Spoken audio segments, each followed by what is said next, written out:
BLACKPINK concert sparks 300 million new Taiwan dollars boost in Kaohsiung. Unleashed pit bull attacks model's dog in Hsinchu.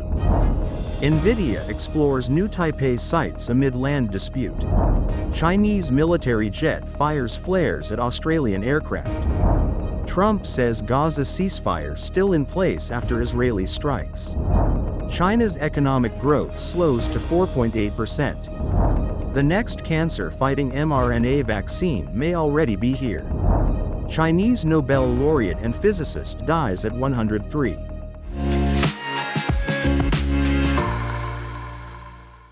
Hello everyone, I'm Oceana. Thank you for joining us on FUNDAY News. It is Tuesday, October 21st, Trafalgar Day, and here are your top stories. In local news, global K-pop group BLACKPINK returned to Kaohsiung after 2.5 years, performing their world tour Deadline in Kaohsiung on October 18th to 19th. The concerts drew over 120,000 fans, fueling spending in local night markets like Liuhe and Ruifeng, boosting sales by 30% and generating more than 300 million NTD in tourism revenue for the city. A model in Hsinchu known as Lizi, or Chestnut, was walking her Alaskan dog when it was attacked by an unleashed pit bull. The owner arrived late and refused to pay medical costs. Authorities later found the pit bull unregistered, and the owner now faces fines of up to 615,000 NTD. NVIDIA's plan to set up offices in Taipei's Beishi Technology Park faced delays over land rights issues. Deputy Mayor Li Sichuan confirmed the company is considering alternative sites, including T12 and others under Plan C and Plan D. He said details remain confidential until locations are finalized. And in global news, Australia has accused a Chinese military aircraft of releasing flares in close proximity to its patrol jet over the South China Sea. The Australian government has raised its concerns with Beijing over the unsafe and unprofessional maneuver.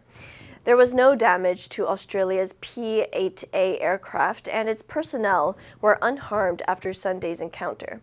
A Chinese military spokesperson said the Australian jet illegally intruded into China's airspace and had to be expelled. A spokesperson for China's Southern Theater Command Air Force said the Australian aircraft's actions seriously infringed upon China's sovereignty, urging Canberra to immediately cease its infringing and provocative actions. The Australian Defence Force said it expects all countries, including China, to operate their militaries in a safe and professional manner. This is the latest in a string of encounters between the two countries' militaries in the region, where China's vast claims over islands and outcrops overlap with those of its neighbours.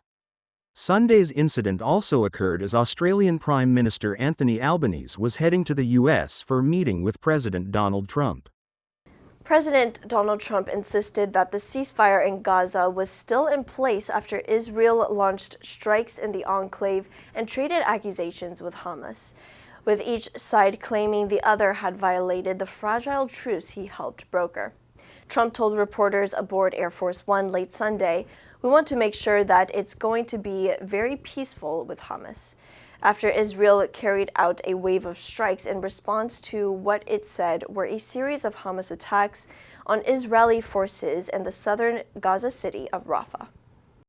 The Israel Defense Forces confirmed Sunday that it had begun renewed enforcement of the ceasefire after the first major test of the deal.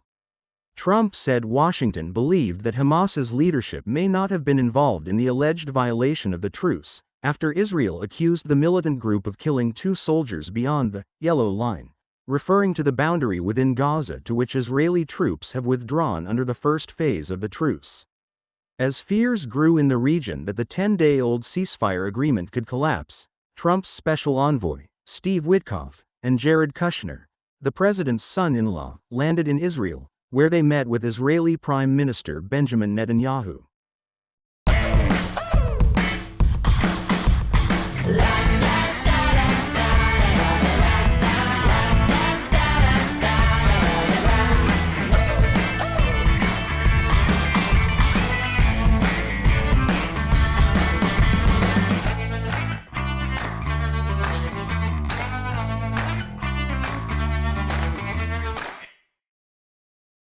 China's economy expanded at its slowest annual pace in a year during July to September, growing 4.8%, weighed down by trade tensions with the United States and weak domestic demand. The July to September data marked the weakest pace of growth since the third quarter of 2024 and compared with a 5.2% growth rate in the previous quarter.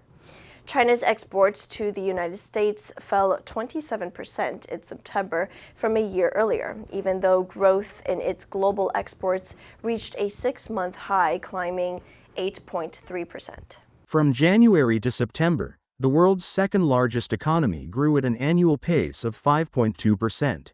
Despite President Donald Trump's higher tariffs on imports from China, the country's exports have remained relatively strong as companies expanded sales to other global markets. Exports of electric vehicles doubled in September from a year earlier, while domestic passenger car sales rose 11.2% year-on-year last month, down from a 15% increase in August, according to data released last week. Tensions between Beijing and Washington remain high, and it is unclear whether Trump and Chinese leader Xi Jinping will proceed with a proposed meeting during a regional summit at the end of this month.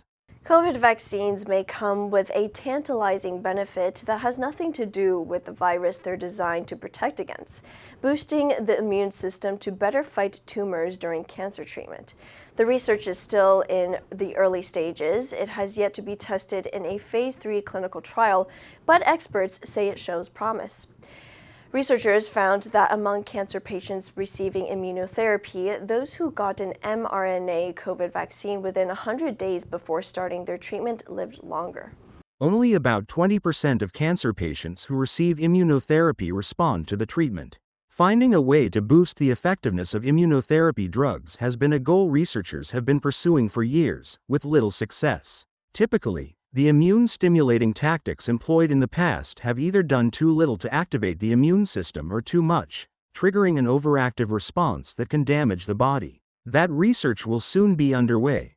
Dr. Adam Griffin, a senior resident in radiation oncology at the University of Texas MD Anderson Cancer Center who co-led the study, said his team is launching a phase 3 clinical trial to confirm the initial results. Chen-Ning Yang, a Nobel Laureate and one of the world's most influential physicists, has died at age 103. An obituary cited illness as the cause of death. Yang and fellow theoretical physicist Tseng-Dao Lee were jointly awarded the Nobel Prize in Physics in 1957 for their work in parity laws, which led to important discoveries regarding elementary particles, the building blocks of matter. Yang was also a professor at Beijing's prestigious Tsinghua University and honorary dean of the university's Institute for Advanced Study.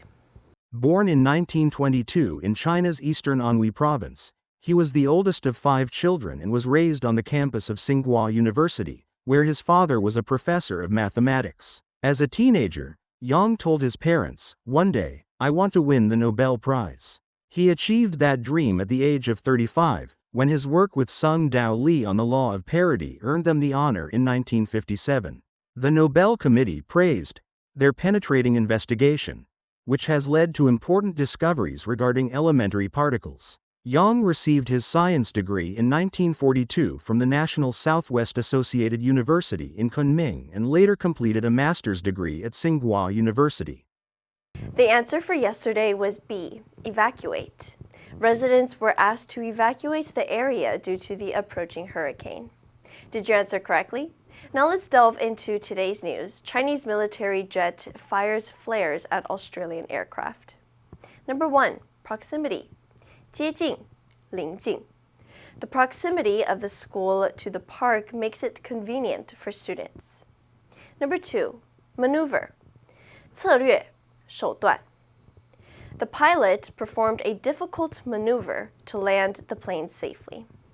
Number 3, infringe. 侵犯, 违反. Copying someone's work without permission infringes copyright laws. Next, we have a multiple choice question for everyone to practice. Which answer would you choose? You can write your answer in the comment section, and the correct answer will be announced tomorrow. The Battle of Trafalgar took place on October 21st, 1805, when the Royal Navy, under the command of Vice Admiral Horatio Nelson, triumphed during the Napoleonic Wars, even though the British side had 6 fewer ships. It is considered the most important event on the calendar of the famous HMS Victory, which is the oldest commissioned warship in the world. And that's all for today's FUNDAY News. Be sure to tune into FUNDAY News from Monday to Friday and click the link below to join FUNDAY for free. I'm your host, Oceana, and I'll see you next time.